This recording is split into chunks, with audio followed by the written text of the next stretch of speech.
चलिए, जय हिंद जोहार। स्वागत करते हैं आपका आपके अपने हिंदी क्लास और मैं संतोष सर, और साथ ही मेरे एक यूट्यूब चैनल स्टडी विद संतोष। ये जो चैप्टर देख रहे हैं हम, चैप्टर नहीं, ये जो आपको बैक साइड में देख रहे हैं ये प्रैक्टिस सेट है।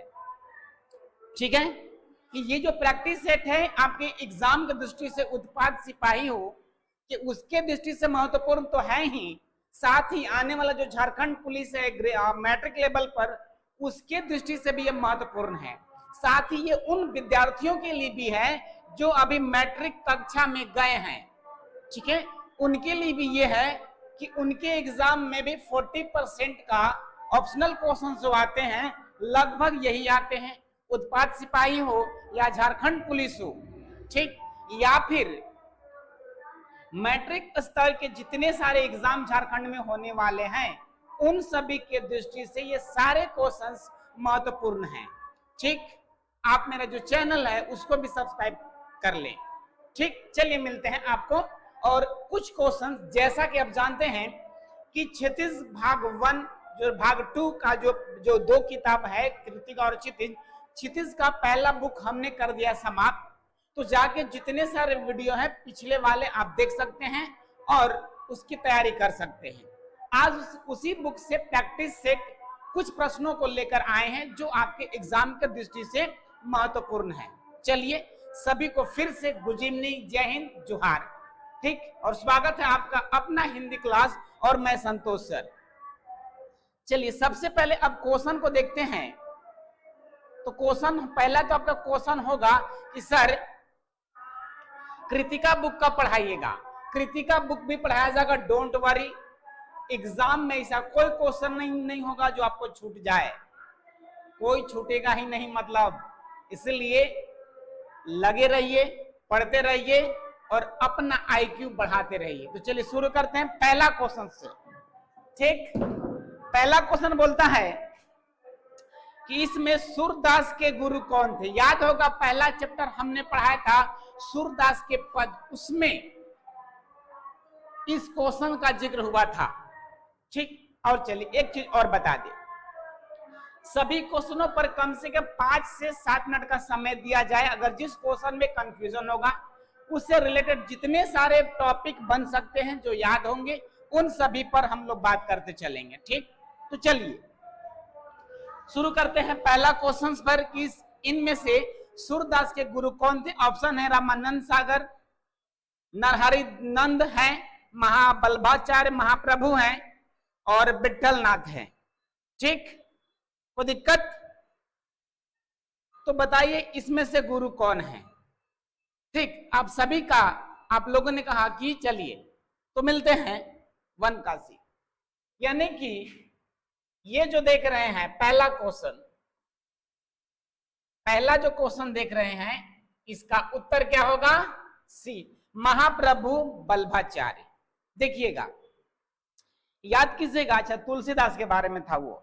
अगर तुलसीदास होता तो नरहरि दास करते उधर, लेकिन यहाँ क्या है? सूरदास है। क्या है? सूरदास है। थोड़ा सा जान लीजिए, अगर तुलसीदास होता, मान लीजिए तुलसीदास लिखा होता तब नरहरि दास मारते, नरहरि दास, लेकिन इधर सूरदास है तो महाप्रभु बल्लभाचार्य। ठीक, चलिए सभी का आंसर सही है। सेकेंड कह रहा है कि कृष्ण ने मथुरा जाने के बाद स्वयं न लौटकर किससे गोपियों का संदेश भेजा था। एकदम अति महत्वपूर्ण क्वेश्चन, सभी एग्जामों की दृष्टि से जितने सारे मैट्रिक लेवल पर हैं, अभी जो करंट में आपका उत्पाद सिपाही होना, फिर झारखंड पुलिस होना है, और जनवरी फरवरी में जो मैट्रिक वाले बच्चे हैं उनके लिए भी। तो क्या कह रहा है कि स्वयं न लौटकर किसके हाथों से संदेश भेजा था। अब संदेश कौन था? प्रेम था कि योग संदेश था? आप हमें बताएंगे। एक चीज और जान लीजिए, यहां पर अगर क्वेश्चन होगा कि मथुरा नहीं देगा, कभी कभी बोलेगा कि वो कहां गए थे, तो आपका उत्तर होना चाहिए मथुरा। क्लियर है? चलिए, आप सब कह रहे हैं कि सर देखिएगा, बलराम से, हारिल से और इनमें से कोई नहीं, ये तो हटा दीजिए। बलराम उनके बड़े भाई थे, अब बड़का भाई से तो अपना कोई संदेश भेजेगा नहीं, ठीक, हारिल पक्षी से भेजा नहीं था, तो बचता क्या है, उद्धव से। चलिए सभी का उत्तर सही है, गुड। अच्छा, अगला क्वेश्चन जो कह रहा है तुलसीदास के बचपन का क्या नाम था। एकदम आसान क्वेश्चन है, तुलसीदास के बचपन का क्या नाम था। चलिए एक दो का सही, सबका सही है। तो तुलसीदास के बचपन का क्या नाम था, एकदम सटीक क्वेश्चन। ऑप्शन है राम बोला, आत्मा राम दुबे, तुलसी और इनमें से कोई नहीं। तो भाई अब नाम दिया हुआ है तुलसी, तो तुलसीदास तो बचपन में था नहीं। आत्मा राम दुबे कौन थे, ये भी एक बनता कि आत्मा राम दुबे कौन थे। तो आत्मा राम दुबे जो थे इनके पिताजी थे। आत्मा राम दुबे कौन थे, इनके पिताजी थे। तो याद रखेंगे कि पिताजी का नाम क्या था, आत्मा राम दुबे। तो इनका नाम बचता है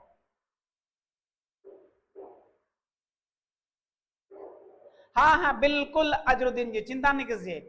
झारखंड पुलिस का भी सिलेबस यही रहने वाला है। मान लिया जाए जिन बच्चों से चूक हो जाएगा, खैर होना नहीं चाहिए, तो जिन बच्चों से चूक हो जाएगा एकदम इसी सिलेबस को रट्टा मार दीजिएगा, झारखंड पुलिस यूं निकल जाएगा। क्लियर है। तो अगर ये सिलेबस आपको कंफर्म हो गया, जिस पर पकड़ बना लिए, तो झारखंड देखिए इतना जान लीजिए आप, झारखंड पुलिस हो वो भी मैट्रिक लेवल पर आएगा, ये तो क्लियर है। उत्पाद सिपाही मैट्रिक लेवल पर है, तो मैट्रिक लेवल पर जो जो एग्जाम आएगा सिलेबस सेम होगा। झारखंड के पास दूसरा और कोई सिलेबस है ही नहीं। क्लियर है। जैसे एक बात और जान लीजिए, अभी सीजीएल का भी एग्जाम होना है सचिवालय का, उसका हिंदी का सिलेबस, और अभी झारखंड में जो टेट पास पारा शिक्षक हैं उनके लिए जो सहायक आचार्य की जो भर्ती आई है, उसमें जो ग्रेजुएशन लेवल का जो हिंदी का सिलेबस है वो और सीजीएल का सिलेबस है वो दोनों सेम है। क्यों सेम है, क्योंकि दोनों वैकेंसी ग्रेजुएशन लेवल का है। तो वैसे पारा शिक्षक या फिर गैर पारा शिक्षक जो 6 to 8 का शिक्षक बनना चाहते हैं, अगर उनको हिंदी का सिलेबस कवर करना है, तो इस महीने के बाद से मैं अपने ही चैनल और यहाँ पर भी मैं पढ़ाऊंगा हिंदी का सिलेबस। या फिर जो सीजीएल के बच्चे तैयारी कर रहे हैं उनके साथ अगर वो शिक्षक मिलकर अगर तैयारी करें तो उनका हिंदी का भी सिलेबस क्लियर हो जाएगा। क्लियर है। अगर 10+2 पर बहाली आती है, थोड़ा सा चेंज होगा, किताब को पलट दिया जाएगा और उसमें जीके जीएस में हल्का बहुत का अंतर कर दिया जाएगा। क्लियर है। इससे चिंता न को, झारखंड पुलिस उत्पाद सिपाही syllabus is same to same. Clear. आइए मिलते हैं। So don't worry. चलें 1 मिनट, चलिए।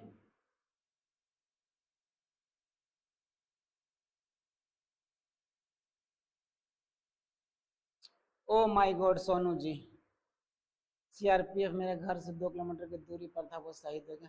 So sad. कैसे हुआ भाई? चलिए आगे देखते हैं। चलिए यहां तक तो क्लियर है। चलिए आगे क्वेश्चन में आइए। क्वेश्चन नंबर 4, 5 और 6। ठीक। क्वेश्चन नंबर 4 में यह कह रहा है कि विनय पत्रिका की रचना किन पदों में हुई है। विनय पत्रिका की रचना, सर जैसे सीजीएल और एसआई का सिलेबस सेम होगा तब ना, अजरुद्दीन जी। अब आइए आपका भी कंफ्यूजन क्लियर कर देते हैं। एसआई मतलब सब इंस्पेक्टर, जिसको आप शायद दरोगा कहते हैं, और दरोगा के लिए ग्रेजुएशन होना मस्ट है। पता है ना आपको कि दरोगा की बहाली के लिए ग्रेजुएशन पास होना जरूरी है। तो ग्रेजुएशन लेवल का जो दरोगा की अब बहाली आ रही है, माने जो दरोगा बनेंगे ग्रेजुएशन करने के बाद, तो अभी सीजीएल भी तो ग्रेजुएशन करने के बाद कर रहे हैं ना, है कि नहीं है? तो सीजीएल और दरोगा का भी सिलेबस सेम होगा। बुझा गया? तो चिंता मत कीजिए, आप एक सिलेबस से झारखंड के 2-3 बहालियों को कवर कर सकते हैं, डोंट वरी। ठीक, मिले? चलिए, सोनू कह रहे हैं कि सर पांकी 5 आतंकी मार गिरा दिया था, लेकिन जो जवान शहीद हो गए देश के लिए बहुत भीड़ था, 1000+। देखिए बाबू, हमारे यहाँ सैनिक का जान नेताओं के लिए भले कोई कीमत रखता हो या न रखता हो, लेकिन हमारे देशवासियों के लिए सैनिक का जो जान है ना, बहुत कीमती है। एक सैनिक बनने में बहुत समय लगता है, बहुत खर्च होता है। सैनिक को एक तरफ कर दीजिए, वो शख्स जिस से रिलेटेड है उनके लिए बहुत कीमती है। हमारे जो गवर्नमेंट है उसके लिए सिर्फ वो एक नंबर हो सकता है, लेकिन वो सैनिक, वो शख्स, वो व्यक्ति, या किसी के बेटा हो, किसी का पति हो, किसी का भाई हो, किसी का पिता हो, वो दुनिया था। लोग इसको माने ना माने, उनके लिए सैल्यूट और सत नमन करते हैं हम। ठीक है, चलिए आगे मिलते हैं। अब आइएगा, तो कह रहा है कि विनय पत्रिका की रचना है वो किन पदों में, वह सवैया में, कवित्व में, गेय में या चौपाई में? तो आपका इसका उत्तर होना चाहिए गेय पदों में। गेय पदों का मतलब होता है गाने योग्य। चौपाई होता है जो 4-4 लाइन का होता है, कविता का तो लाइन बस लाइन बाय लाइन, और सवैया जो होता है 2-2 लाइन का, जो कि कबीर जी का होता है, या फिर देव वाला जो पढ़ाए थे वो। ठीक, चलिए आगे मिलते हैं। नेगेटिव मार्किंग नहीं है ना? शायद नहीं है बाबू। चल, 4 का ए हो गया, 5 का बी है। चलिए मिलते हैं इधर। अब रामचरितमानस का अधिकांश भाग डैश से बना है। रामचरित का जो अधिकांश भाग है वो चौपाई से बना है, दोहा से बना है, सोरठा से बना है, या फिर हरि गीतिका से बना है। तो देखिए एकदम सीधा सा सवाल है, रामचरितमानस चौपाई है, कहा है चौपाई है, उसको आपको हर याद कर देना है कि चौपाई है तो चौपाई है, इसमें कोई किंतु परंतु का बात है ही नहीं। तो आपका उत्तर क्या होगा? चौपाई। रामचरितमानस चौपाई में है, लेकिन विनय पत्रिका वो गेय पदों में है। ठीक, 6 में कह रहा है कि रघुकुल का सूर्य किसे कहा गया था? रघुकुल रीत सदा चली आई, प्राण जाय पर वचन न जाई, ये लाइन है। तो जब हम राम लक्ष्मण परशुराम संवाद जब पढ़ा रहे थे, क्लियर आपको याद होगा, राम परशुराम संवाद जब पढ़ा रहे थे उसमें लक्ष्मण और परशुराम का संवाद बहुत ज्यादा था। ठीक, राम का सबसे शुरू में था, सबसे लास्ट में है, क्लियर है? तो उन्होंने कहा था कि रघुकुल, परशुराम ने कहा था अब विश्वामित्र से कि ये जो लड़का है रघुकुल का कलंक है। सूर्य, अब सोचिए, लक्ष्मण को कलंक कहा गया था चांद के समान, लेकिन उनके जो बड़े भाई हुए, अब बड़ा भाई इसमें कौन है? लक्ष्मण से बड़ा भाई इसमें जो आपको दिख रहा है वही इसका उत्तर होगा। रघुकुल का सूर्य किसे कहा गया है? लक्ष्मण के बड़े भाई, मतलब किनको? श्री राम को। क्लियर है? इसमें तो कोई दो मत की बात नहीं है। चलिए आगे, चलिए एक 7 नंबर क्वेश्चन देखिए, देवदत्त का पूरा नाम क्या था? अभी देवदत्त कौन है भाई? देवदत्त कौन है? देवदत्त का पूरा नाम क्या है? चलिए, देवदत्त, अब देखिए ये 3 जो लेखक देख रहे हैं, हजारी प्रसाद, महावीर प्रसाद द्विवेदी और देवेंद्र नाथ द्विवेदी और देवदत्त द्विवेदी, 3 में से किनको आप पढ़े पहले वो क्लियर कीजिए। अच्छा कोई बात नहीं, अब हमको ये बताइए कि इनमें से आप पढ़े किसको हैं? ठीक, अगर ये क्वेश्चन पूछता, पहले ध्यान सुनिएगा, देवदत्त किसका नाम था? याद रखेंगे इस चीज को, तब इसको समझ। देवदत्त किसका नाम था, तब आपका कुछ और होता, लेकिन कह रहे कि पूरा नाम क्या है, तो सीधा सीधा आप उत्तर आपका क्या होना चाहिए, देवदत्त द्विवेदी। क्या नाम होना चाहिए, देवदत्त द्विवेदी। क्लियर हो गया। चलिए आगे बढ़े, क्वेश्चन नंबर 8 पर आइए। अब किस पर, क्वेश्चन नंबर 8 पर। चलिए सी में तब लोग लगा दी, गुड, क्या बात है। अभी तक जितने सारे उत्तर आप दे रहे हैं, सटीक दे रहे हैं, तो हमको कंप्लीट विश्वास है आप सभी पर कि आप लोग की तैयारी अच्छी चल रही है, और इसी तरह अगर चलती रही तो आने वाले एग्जाम में 100 क्वेश्चन में 90 क्वेश्चन तो कोई नहीं रोकेगा। एक दो क्वेश्चन ऊपर नीचे हो सकते हैं, अलग बात है।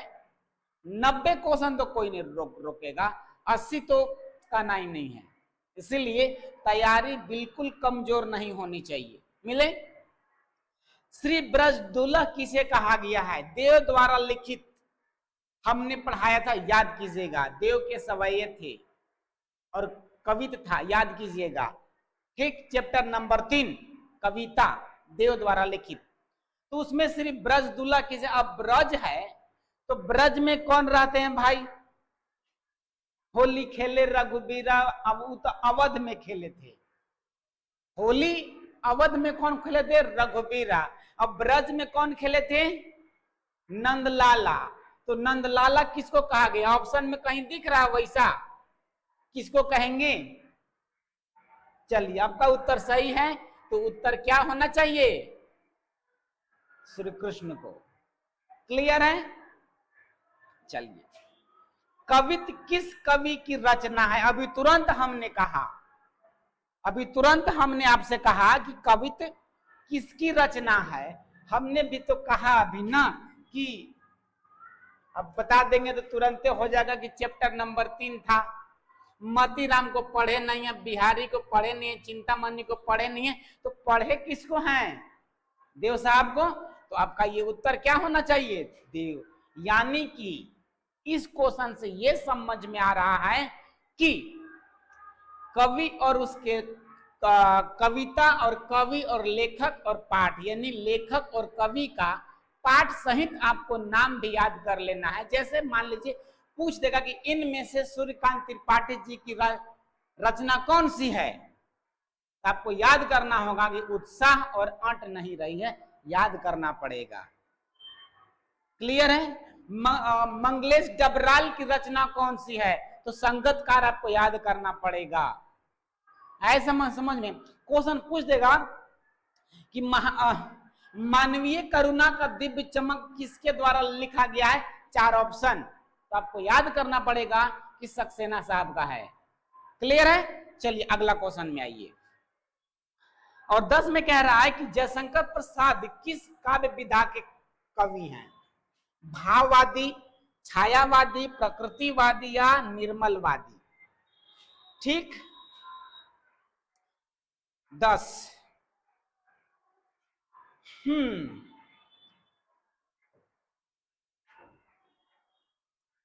भाववादी और ये निर्मलवादी, दूगो तो नहीं है। क्लियर है। आप भी बच गया प्रकृतिवादी और छायावादी। प्रकृति से संबंधित जितने सारे रचनाएं हुई हैं उसमें ये आते हैं, तो ऑप्शन तो ये भी होना चाहिए था, लेकिन ये ऑप्शन न होकर के आप सभी का द्वारा दिया गया उत्तर जो है छायावादी, यही इसका उत्तर होगा कि छायावादी का कवि हैं। क्लियर है। और इनके द्वारा लिखित, आप कमेंट करके हमको बताइए कि जयशंकर प्रसाद द्वारा लिखित कौन सा चैप्टर पढ़ना है, चैप्टर का नाम यानी पाठ का नाम क्या है, पाठ का क्या नाम है, हमको आप बताइए कमेंट करके कि जयशंकर प्रसाद द्वारा लिखित पाठ का क्या नाम है जो हम लोग को पढ़ना है। क्लियर है। तब आगे बढ़ेंगे हम लोग। अब चलिए क्वेश्चन नंबर 11 कह रहा है कि हंस पत्रिका के संपादक कौन है, हंस पत्रिका के संपादक कौन है। ऑप्शन है आपका जयशंकर प्रसाद, कबीरदास, प्रेमचंद या सूरदास। ठीक, हंस पत्रिका के संपादक कौन है? ठीक, चलिए उत्तर बताइए, बताइए। चलिए मिलते हैं, तो हम बता रहे हैं आपको। आत्मकथ्य, गुड। अजरुद्दीन जी ने कहा कि आत्मकथ्य, बढ़िया। हंस पत्रिका जो है मेनली प्रेमचंद द्वारा प्रारंभ किया गया है। किनके द्वारा है? प्रेमचंद के द्वारा। प्रसाद, कबीर, सूरदास के द्वारा नहीं है। इनके द्वारा तो बिल्कुल नहीं है। इनके द्वारा आंसू लहर, झरना वगैरह जो रचनाएं हैं वो हम सभी देख चुके हैं। तो ये जो है हंस पत्रिका किसके द्वारा है? इनके द्वारा। और महावीर प्रसाद द्विवेदी के द्वारा सरस्वती पत्रिका 1903 में सरस्वती पत्रिका, माने सरस्वती पत्रिका था, वो याद रखेंगे आप लोग। आत्मकथ्य सही उत्तर है सभी का। चलिए आगे चलिए। आत्मकथ्य आपने कहा भी और क्वेश्चन भी आ गया कि आत्मकथ्य कविता जो है वो कैसी प्रवृत्ति की है? वह प्रसाद जी का है। और प्रसाद जी किस प्रकार के कवि हैं आपको पता है। इससे पहले वाले क्वेश्चन में देखिए, यहाँ पे देख चुके क्वेश्चन नंबर 10 में, तो इसमें से देख लीजिएगा कि कौन सा आपका उत्तर होने वाला है।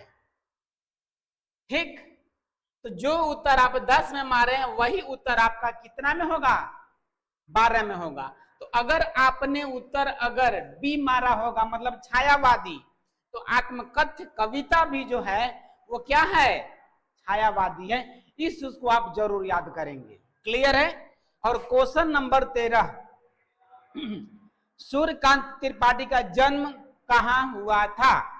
ये इंपॉर्टेंट क्वेश्चन। सूर्यकांत त्रिपाठी का जन्म कहां हुआ था? आपके ऑप्शन है उत्तर प्रदेश के वाराणसी में, बंगाल के महिषादल में, बिहार के बिसही में और उत्तर प्रदेश के प्रयाग में। उनका जन्म कहां हुआ था, इसका उत्तर आपको बताना है। चलिए फिर से बता दे रहे हैं, उत्तर प्रदेश का वाराणसी या फिर प्रयागराज, बिसही के बिहार या फिर बंगाल के महिषादल में। चलिए 13 का उत्तर आप लोग हमको बताइए, ए बी सी कौन सा। तब तो क्वेश्चन नंबर 14 में आते हैं हम लोग। ठीक, इसको बता लीजिए, उसके बाद हम आगे आएंगे आपके पास। ठीक, चलिए क्वेश्चन नंबर 14, 13 का ए 9, 13 का उत्तर है बाबू, आप लोग याद कीजिए कि जब सूर्यकांत त्रिपाठी जी को पढ़ाया जा रहा था तो हमने कहा था गढ़कोला उनका पैतृक गांव है। गढ़कोला क्या है? पैतृक गांव है। ठीक, और उनका महिषादल पश्चिम बंगाल था। उनके पिताजी वहां पे जॉब करते थे शायद। क्लियर है? तो महिषादल जो है पश्चिम बंगाल का, वो याद कर लीजिए। क्या याद कर लेना है? महिषादल पश्चिम बंगाल। चलिए ठीक, आगे चले। अब क्वेश्चन कह रहा है कि उत्साह किस प्रकार का कविता है? उत्साह के लेखक कौन है? अभी तुरंत हम पढ़ाए थे तो बता रहे थे, पढ़ाए तो बहुत पहले हैं। अभी तुरंत हम बात कर रहे थे उत्साह कविता और अंट नहीं रही है कि लेखक का नाम आपका ओछा। लेखक का नाम तो बता दिए, सूर्यकांत त्रिपाठी है, जिनका जन्म 1999 में हुआ है, महिषादल पश्चिम बंगाल में। तो ये उत्साह जो है विदाई गीत है, शोक गीत है या आह्वान गीत है या सभी है। उत्तर प्रदेश के निवासी थे और पश्चिम बंगाल महिषादल। गुड, ये ना हुआ बात, क्या बात है। 14 का बी कह रहे हैं, आह्वान गीत है। पूजा कह रही हैं, आरती भी। देखिए अब इसमें उपयुक्त में से सभी नहीं, अभी नहीं लगाइएगा, नहीं लगाइएगा का विदाई, आवाहन, शोक और सभी नहीं ना, नहीं। तो उत्साह जो है वो कैसा गीत है? आह्वान गीत है। क्लियर है? चलिए 15 क्वेश्चन। सूर्यकांत त्रिपाठी जो हैं वो किनके विचारधारा का प्रभाव पड़ा था? परमहंस विवेकानंद का, दयानंद परमहंस का, विवेकानंद और दयानंद का, या फिर परमहंस और गोखले का? उनका उन पर किनका प्रभाव पड़ा था ये बताना है। माने वो किस व्यक्ति के कर कम माने चरण स्पर्श या चरण का बोल देगा, माने उनके नक्शे कदम पर चलते थे। सूर्यकांत जी किसके नक्शे कदम पर चला करते थे इसको बताना है। ऑप्शन फिर से बोल दे रहे हैं, रामकृष्ण परमहंस या स्वामी विवेकानंद या दयानंद सरस्वती या परमहंस या फिर विवेकानंद और दयानंद या फिर परमहंस या गोखले। ठीक, तो आप लोगों ने कहा कि सर ए होगा। चलिए इसका सटीक उत्तर होता है रामकृष्ण परमहंस और विवेकानंद, मतलब स्वामी विवेकानंद और रामकृष्ण परमहंस के नक्शे कदम पर या उनके विचारधारा को मानने वाले हमारे सूर्यकांत त्रिपाठी निराला थे। क्लियर है? चलिए गुड, ये हुआ बात आर्मी बॉय। 16 क्वेश्चन कह रहा है कि नागार्जुन ने किन किन भाषा में रचना की है? नागार्जुन ने किस किस भाषा में रचना की है इसका उत्तर बताइए। ऑप्शन आपके हैं हिंदी और मैथिली, संस्कृत, बांग्ला और उपर्युक्त में से सभी। यहां भी देखिए सभी का ऑप्शन आ रहा है। ठीक, अब देखिएगा, देखते हैं किसका किसका उत्तर सही होता है। फिर से सुन लीजिएगा ऑप्शन हिंदी और मैथिली, संस्कृत, बांग्ला और उपर्युक्त में सभी। क्लियर है? आइए,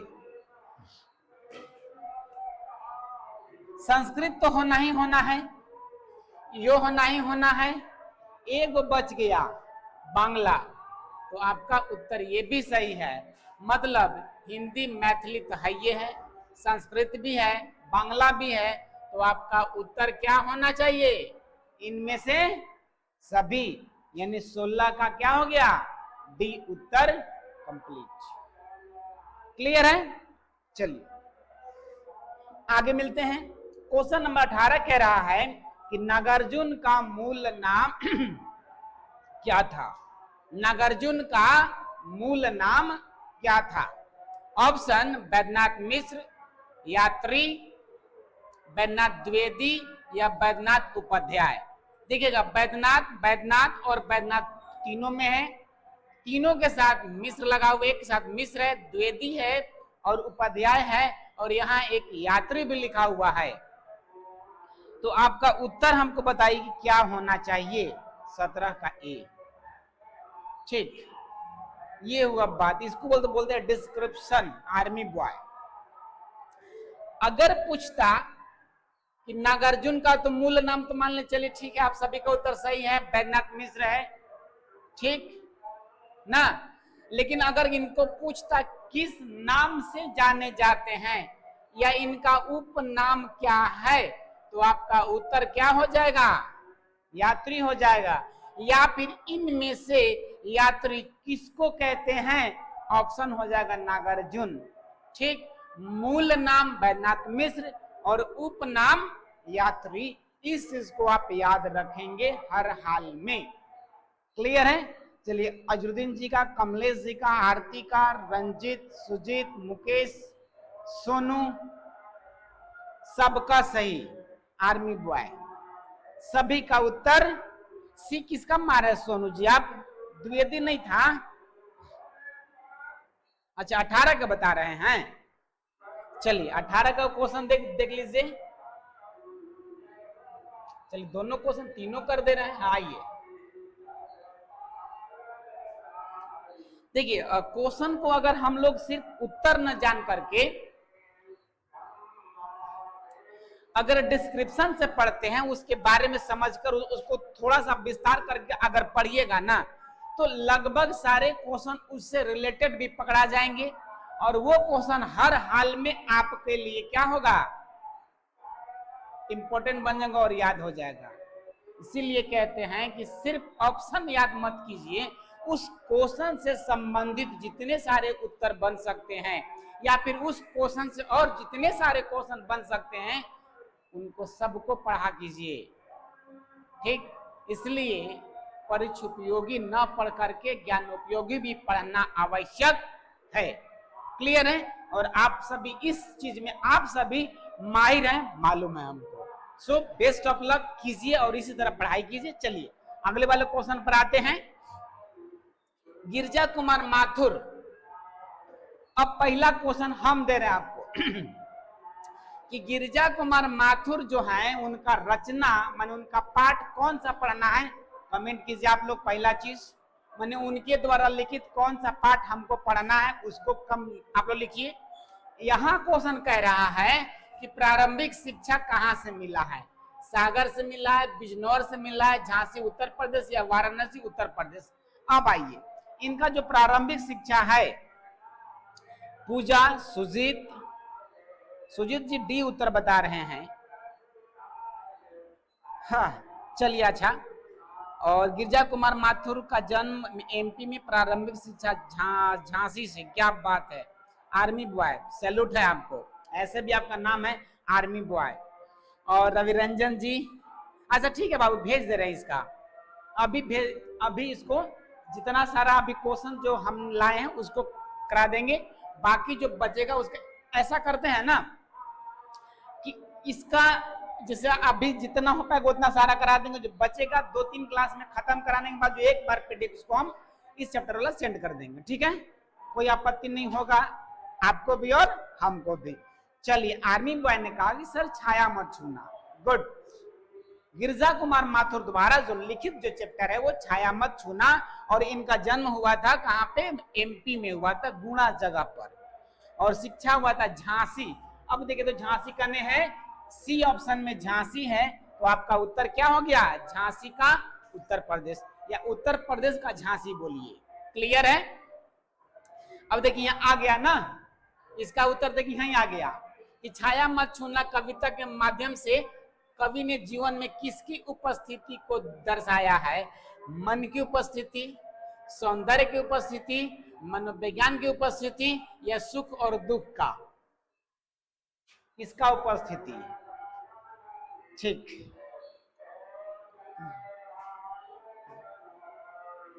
छाया मत छूना जो लिखा गया है, छाया मन तो पता है कि भाई बीता हुआ बात हो गया, उसको नहीं छूना है, तो कह रहा कि उसमें जो है जीवन का कौन सा उपस्थिति, जीवन में ऐसा क्या उपस्थित है जिसको छूने की बात नहीं कही गई है, मन को कि सौंदर्य को।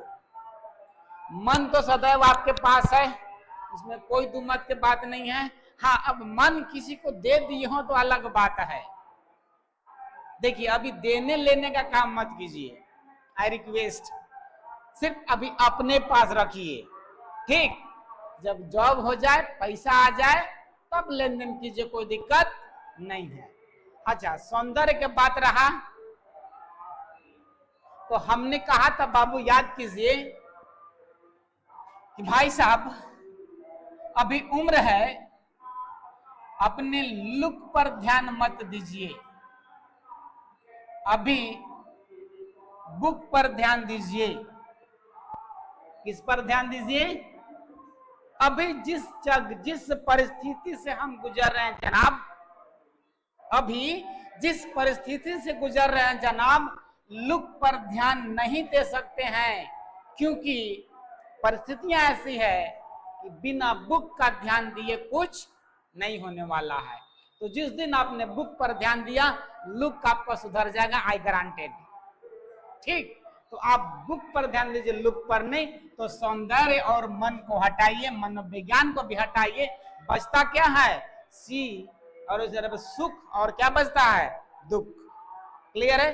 चलिए, क्लियर है? रंजय, पूजा, मुकेश, शिव पूजन, कमेश, आर्मी सभी बॉय जितने सारे बच्चे हमारे हैं वो सबको दिए हैं। इस बात को ध्यान देंगे आप लोग बखूबी। क्लियर है? और एक चीज और, सारे सुंदर व्यक्ति अच्छे हों कोई जरूरी ना है बाबू, वो लड़का हो चाहे लड़की हो, सारे सुंदर व्यक्ति अच्छे हों कोई जरूरी नहीं है, लेकिन सारे अच्छे व्यक्ति सुंदर होते हैं मन से। क्लियर है? ठीक, आई मिले। ऋतुराज का जन्म कब हुआ था? चलिए, ऋतुराज का जन्म कब हुआ था इस पर हम लोग बात को पकड़ते हैं। ऋतुराज का जन्म, आप लोग क्या कह रहे हैं? ऋतुराज का जन्म पर आइए ना, आप लोग का उत्तर है सी ना। 1930, 1911, 1940 और 1936। क्लियर है? तो आप सभी का उत्तर क्या आ रहा है? सी, यानी 1940 में हमने कहा था कि ऋतुराज ना 1939 में प्रारंभ हुआ था ना हमारा विश्व युद्ध, उसके एक साल पहले ऋतुराज, सॉरी एक साल बाद 1900 कितना में 40 में। चलिए 20 क्वेश्चन हो गए, कुछ और क्वेश्चनों को देख लेते हैं। चलिए आप सबका सही है। ऋतुराज का जन्म जो है भरतपुर 1940 में हुआ था और राजस्थान विश्वविद्यालय से अंग्रेजी में एमए किया जयपुर से। क्या बात है, ठीक। इतनी जानकारी बहुत है आपके एग्जाम की दृष्टि से, ठीक। इतने क्वेश्चंस, इतने टॉपिक एक क्वेश्चन के प्रति अगर आर्मी बॉय आप ऐसा कर रहे हैं तो ये एग्जाम की दृष्टि से बहुत ही महत्वपूर्ण है। क्लियर है? अगला क्वेश्चन देखिए अब, कन्यादान कविता में किसकी पीड़ा को बताया गया है? अब देखिए, कन्यादान जब किया जाएगा, ऑप्शन पहले सुन लीजिएगा। कन्या के पिता के पीड़ा को, कन्या के माता के, कन्या के भाई को, कन्या के बहन को। आरती के सर मिस्टेक, कोई बात नहीं। हम कन्यादान जब पढ़ा रहे थे, याद होगा ना, उस समय उस पाठ में हमने कहा था कि लड़की है, उसमें उस पाठ में सिर्फ 2 कैरेक्टर थे। एक उसकी मां थी और एक स्वयं लड़की थी। 2 थी ना। अब 2 थी तो इसमें आप ऑप्शन में देख सकते हैं कि एक तो कन्यादान लड़की का हो गया। अब कन्यादान जो करेगा उसी को कष्ट होगा, तो कन्यादान जो कर रहे होंगे व्यक्ति वही उत्तर होगा। तो आप सभी ने कहा कि सर बी, यानी कि कन्या के माता जी, कन्या के जो माता जी है उसको कन्यादान। और एक चीज और हमने कहा था कि कन्यादान जो शब्द है बड़ा उटपटांग है मेरे हिसाब से, क्योंकि हम कन्या माने बेटी, हम अपनी बेटी को दान नहीं करें। हमारी बेटी जो है वो वस्तु नहीं है जो मैं दान कर दूं, हमारी बेटी जीव है। हम उसको किसी व्यक्ति के प्रति सुपुर्द कर रहे हैं, समर्पित कर रहे हैं कि जाओ आज से वो आपका व्यक्ति जीवन साथी रहा है। जीवन के शुरुआत से 18-20 साल तक मैंने तुम्हें पाल पोस कर बड़ा किया, बाकी की जिंदगी तुम्हारे उस व्यक्ति के साथ गुजारनी है। वो तुम उसके प्रति और वो आपके प्रति समर्पित है, तो हम अपनी कन्या को समर्पित करते हैं, ना कि दान करते हैं। लेकिन क्या करें, हमारे समाज में जो शब्द बन गया कन्यादान, ये बहुत बड़ा शब्द है। जिनको समझ में आए तो ठीक, और ना समझ में आए आओ ठीक, कोई टेंशन नहीं। लेकिन जिनको समझ में आता है ना, बहुत कष्टकारी चीज है। खैर छोड़ा जाए, ठीक है। मुझे सिकल सर मां ने कहा लड़की होना पर लड़की जैसा दिखाई नहीं देना। हाँ बिल्कुल। और सर जिस दिन कवि का जीवन परिचय रिवाइज न कर, तो क्या बात है आदमी बॉय, गुड, सैल्यूट। 1983 में किस अखबार में मंगलेश डबराल का साहित्य संपादक का पदभार संभाला था? 1983 में जब कपिल देव ने मैच जीता था पहला बार वर्ल्ड कप, तो किस अखबार में ना मंगलेश डबराल ने साहित्य संपादक का पदभार संभाला था? जनसत्ता का, हंस का, दैनिक का और धर्मवीर का। Question number 22। चलिए 22 का आप लोगों ने कहा 22 का आप लोगों ने कहा कि सर ए उत्तर होगा जनसत्ता का। किसका? जनसत्ता का। गुड। यानी कि 83 में जब अखबार जो पत्रिका था उसका ना में जो छपता था, ठीक, उसका जो जनसत्ता पत्रिका था उसका क्या संभाल लिए थे? वो साहित्य संपादक का पद, यानी मुख्य संपादक का पद, वो पदभार ले लिए थे। कौन? मंगलेश डबराल। और मंगलेश डबराल का चैप्टर का नाम क्या है? आप लोग उसको बताएं। मंगलेश डबराल द्वारा लिखित हिंदी कविता का सबसे लास्ट वाला चैप्टर है मंगलेश डबराल। चैप्टर का नाम आपको बताना है क्या है, ठीक। अगला क्वेश्चन पढ़ते 23 पर। अपनी आवाज नीची रखकर, देखिए उसका उत्तर जो हमने क्वेश्चन किया उसका उत्तर इस वाले क्वेश्चन में है, 23 वाले क्वेश्चन में है कि अपनी आवाज नीची रखकर कौन मुख्य गायक को सम्मान देता है। देखिएगा जो हमने क्वेश्चन पूछा उसका उत्तर है, ऑप्शन सुन लीजिएगा, संगीतकार, नाटककार, रिश्तेदार या चेला चपाटी। अब चेला चपाटी जो है सब दे दिया है।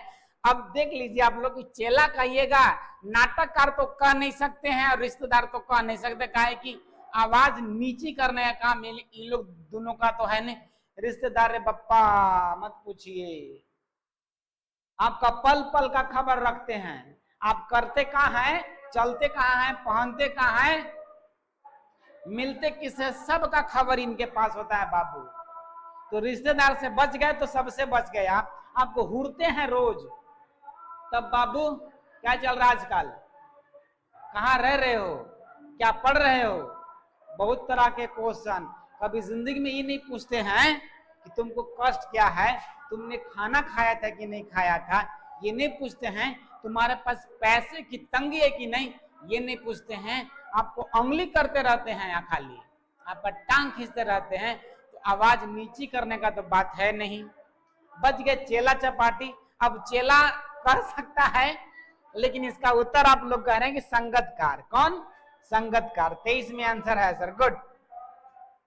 बुक का कहानी खत्म हो गया सर। हाँ, बुक वाला जो कहानी पार्ट था वो सारा खत्म हो गया। अब सेकेंड पढ़ाना है कृतिका। वो कुछ दिन के बाद कुछ आंसर क्वेश्चन करने के बाद उसको भी प्रारंभ कर दिया जाएगा, ठीक है। चलिए, तो इसका उत्तर होगा संगीतकार। जो संगीतकार आपका है वही इसका उत्तर है, ठीक। 2 क्वेश्चन और पढ़ा के इस सेशन को करेंगे समाप्त। अगले वाले में 26 नंबर से आगे हम लोग पढ़ेंगे, ठीक। स्वयं प्रकाश। अब ये कविता तक हम लोग सिमट गए, संगीतकार तक सिमट गए। अब क्वेश्चन नंबर 24 में अब कहानी में एंट्री मारते हैं। स्वयं प्रकाश द्वारा लिखित पाठ का नाम कमेंट कीजिए आप लोग। चैप्टर नंबर 9 कहानी का पहला पार्ट ना। स्वयं प्रकाश ने कौन सी इंजीनियरिंग की पढ़ाई की थी? इलेक्ट्रिकल, मैकेनिकल, कंप्यूटर साइंस या सिविल साइंस, ठीक। और 25 में कह रहा है कि नगर पालिका में ने मुख्य बाजार के मुख्य चौराहे पर किसकी प्रतिमा लगाई थी? ये तो सही सलामत आपको याद हो जाएगा। हमने जो क्वेश्चन पूछा है शायद इसका रिलेशन इस क्वेश्चन से है। हमने कहा है कि स्वयं प्रकाश द्वारा लिखित जो पाठ है उसका क्या नाम है, तो उसका नाम इस वाले उत्तर में रिलेटेड है। अगर है तो बताइए फटाक से। पहले तो उत्तर बताएंगे आप लोग 24 का कि वो इंजीनियरिंग पढ़ाई किस वाले पार्ट में किए थे, और मेरे क्वेश्चन का उत्तर फिर इसका देखते हैं। आर्मी बॉय ने कहा कि सर नेताजी का चश्मा। क्या बात है, गुड, ये हुआ बात। आरती भी कह रहे नेताजी का चश्मा। 24 का डी कह रहे हैं सिविल इंजीनियरिंग। और कोई मैथ का क्लास होगा ना? आज नहीं बाबू, आज सिर्फ मेरा क्लास है, बाकी किसी का नहीं। 25 का ए होगा सर नेताजी। चलिए ठीक, 25। 24 का तो बताइए पहले, 24 का उत्तर पहले बताइए आप लोग। 24 का बी होगा, गुड, ये हुआ बात। मैकेनिकल इंजीनियरिंग की पढ़ाई वो किए थे, किसका किए थे? मैकेनिकल इंजीनियरिंग की पढ़ाई स्वयं प्रकाश ने की थी, लेकिन वो हिंदी के अच्छे खासे व्यंग्यकार माने गए। हाँ, क्वेश्चन पूछ भी देगा ना कि हिंदी के किस विधा के जाने माने रचनाकार है, तो आपका उत्तर होना चाहिए व्यंग्यकार हैं। क्या है बाबू? व्यंग्यकार हैं के स्वयं प्रकाश। ये क्वेश्चन अगर आएगा तो देख लीजिएगा आप लोग जरूर, स्वयं प्रकाश। क्लियर है? चलिए, और 25 का एक कह रहे हैं कि नगर पालिका ने मुख्य चौराहे पर नेताजी का चश्मा, सॉरी, नेताजी की मूर्ति को लगाया था। ठीक है, आगे हम एक बात कहना चाहेंगे।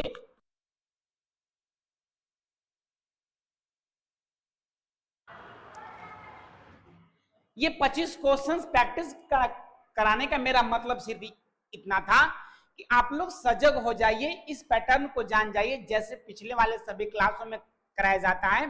तो कि ये मिसलेनियस था कि क्वेश्चंस कैसे पूछे जाएंगे ये तो पहले से पता है आप, लेकिन क्या क्या हो सकते हैं बीच से चुनकर कहां से देगा।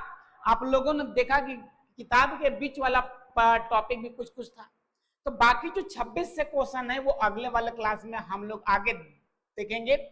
आज समय से प्रारंभ न कर पाए थे जिसके वजह से, खैर नेक्स्ट टाइम समय से करेंगे। चलिए, इसी के साथ ये सेशन को मैं करता हूं समाप्त। लेकिन